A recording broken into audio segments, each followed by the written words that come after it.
Thanks, Mahima. Honorable Minister, Mr. Kapil Sibal, NSA, Mr. Menon, Virat, Raja. Ladies and gentlemen, a very good morning to all of you, and welcome to this CYFY 2013. On behalf of FICCI and the Observer Research Foundation, I would like to extend a really heartfelt, warm welcome to all our delegates, many of whom are still beating jet lag, to join us.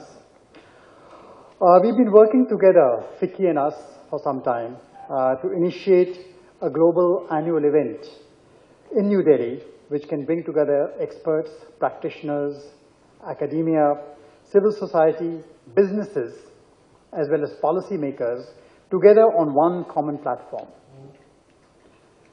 So this is the first of a series of conclaves which we plan to host. We are delighted to be having all of you with us, and we hope to knit all of you together who are here in this room today, to knit all of you together with us at ORF and FICCI as we launch a series of research and outreach initiatives in this sector. Well, for the current conclave, our objective is fairly apparent from the agenda before you, so I won't talk too much about that. But what we hope to include here is as wide a spectrum of opinion as is possible. From those who balk at the very idea of cyber governance, who consider the phrase itself a contradiction in terms, for whom the very strength of cyberspace is its seamless connectivity that brings the world together, empowering each and every individual. To the other end of the spectrum, those who would like to see this space fractured, fragmented, buttonholed, pigeonholed, securitized into local, national, ideological domains. This debate is actually for everybody. The cyberspace influences everybody, beginning right from our homes and families. Keeping in touch with family and friends has never been so simple. It's literally become child's play today. Keyboard literacy in India and many other countries of the developing world has actually preceded actual literacy in many areas. And the possibilities of commerce for not just major retailers, but small homegrown enterprises have blossomed like never before, bringing within its fold the fisherman out at sea, connecting to his markets, or the farmer headed for the mandi to offload his vegetables and fruit. Yes, never before in the history of the world have we ever been disconnected before.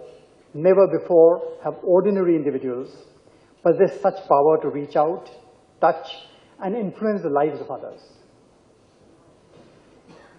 And within that, also the power to challenge institutions and governments with a single click of the keyboard.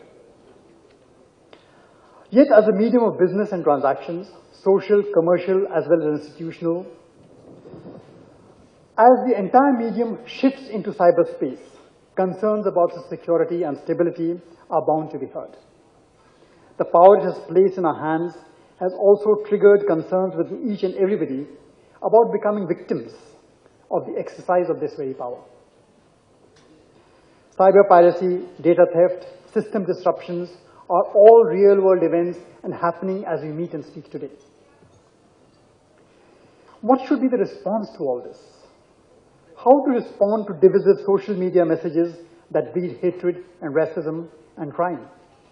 How do we respond to organized and non-state actors, as well as individuals, who can use this medium to inflict harm on critical and economic infrastructure?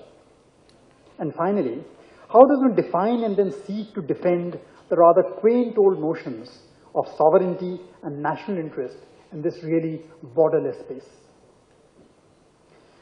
Now, securing the space is an aspiration most victims, governments, and corporates would share. But how does one secure a medium whose very strength is its intrinsic, chaotic, anarchic, free, and ungovernable structure? Is there a possible golden median path that can reconcile the need for security with the boundless freedom that cyberspace affords to all of us? More importantly, when we dissect this debate, who is this we who seeks to secure this space, and for whom? can and should nation states and governments exercise this power? For cybersecurity is best described in the words Kofi Annan once used in a very different context: a problem without a passport. And certainly there's one problem where governments can do little alone, as they will always be behind the curve of innovation and disruption that is the cornerstone of the seamless worldwide architecture. How then do private individuals, businesses, and academia team up like never before? And if they should team up, then team up to what purpose? How do they team up across state boundaries? And that very fact also makes the cybersphere an opportunity to reimagine nationality, to reinvent ourselves with the range of possibilities available within this limitless digital territory. So the first task before us, as we meet at this conclave, is to create beneficial conversations between the stakeholders, and many of these stakeholders who have traditionally viewed each other's agenda with great suspicion. This includes citizenry and governments, particularly in the post-Snowden era that we suddenly find ourselves in. It includes government and private sector contractors, inherently suspicious and distrustful of each other. It includes civil society and big corporates, who the former view as profiteering entities driven solely by the race for profits. CYFY has been designed to debate these questions and more. At its core, what we are really debating are three definitional aspects. The first, which I already touched upon, is our reimagining a new notion of sovereignty. The second takes us to definition of property and property rights. And the third, and most important for all our democratic societies, is the one which concerns the inviolability of privacy and the freedom of expression. After the inaugural session this morning, which will throw up no doubt some big ideas that will set the tone for the next 2 days, we will have the chance to hear some of the leading minds of the cyber debate from across sectors and give occasion to these specialists to field questions from each other and from the audience. We will be debating sovereignty-based approaches to laws governing cyberspace and the counter-quest for international protocols that may eventually, or not eventually, take the form of a full-fledged international treaty. The role of business and private companies who own much of the infrastructure and the internet relies on them will have to be discussed. So how do they work more closely with the governments? And how then do we prevent governments and corporates from intruding into the privacy of client individuals? All these are certainly issues that are crucial to India as it formulates its own cyber policy and strategy. We also hope to learn about and from current approaches to cybersecurity being employed by other nations, developing countries, who are yet to network the vast majority of the populations, have a lot to learn from the experience of those who have now lived with the internet much longer.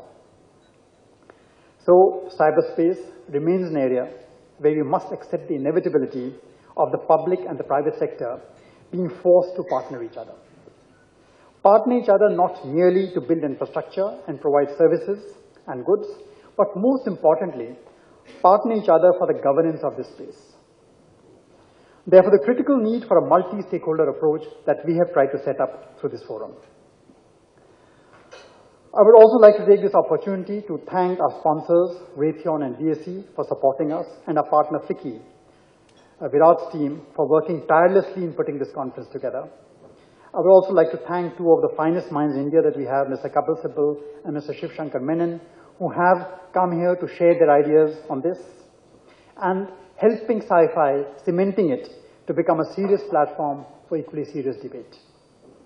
Sirs, ORF and FICCI will be producing conference reports and actionable outcome from the results of this conference, which we would love to share with you. With this, I would like to hand the floor over to Virat Bhatia, the Chair of Communications and Digital Economy at FICCI, to share his thoughts and moderate this inaugural session. Thank you.